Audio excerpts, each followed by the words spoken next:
ตัวยู ตัวยูหาเทียบกับภาษาลาวเราจะเท่ากันกับไม่กังเนาะ เรามาเบิ่งตัวอย่างเนาะตัวยูใส่ตัวสะกดตัว n เป็นสระอันใส่ตัว s ใส่ตัวพยัญชนะ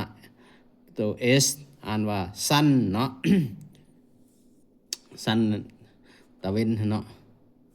วันนี้ตัวยูใส่ตัวสะกดตัวทีเป็นสระอัดใส่ตัว b ใส่ตัวพยัญชนะ b เป็นบัดแปลว่าแต่ว่าตัวยูใส่ตัวสะกดตัว s นะเป็นสระอัสแต่ว่ามีเสียงตัวสอทางท้ายเนาะใส่ตัว b เป็นบัสแปลว่ารถบัสเนาะ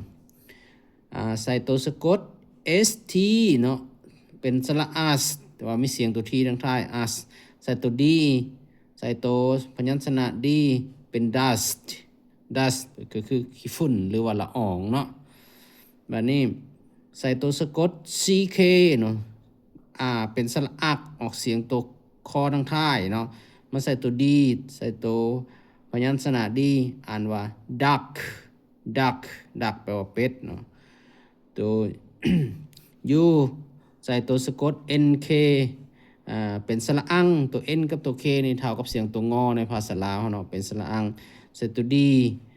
ใส่ตัวพยัญชนะ d เป็นดังแปลว่าขี่สัตว์นี่เนาะบ่แม่นดังเนาะตัว u ใส่ตัวสะกดตัว p เป็นสระอับใส่ตัว c เป็นคับแปลว่าถ้วยเนาะถ้วยหรือว่าจอกเนาะตัว u ใส่ตัวสะกดตัว n เป็นสระอันใส่ตัว f เป็นฟันแปลว่ามวนซื่นหรือว่ามีความสุขเนาะตัว u ใส่ตัว t เป็นสระอัดมาใส่ตัวพยัญชนะ c เป็นคัดแปลว่าตัดเนาะวันนี้ตัว u ใส่ตัวสะกด3ตัวทางท้ายเนาะตัวสะกด n แล้วก็ตัวสะกด ch เราจะอ่านเป็นสระอันแล้วมีเสียงตัวจอทางท้ายเพราะว่า ch ออกเสียงตัวจอเป็นสระอันเนาะใส่ตัว l เนาะใส่ตัวพยัญชนะ l เป็น lunch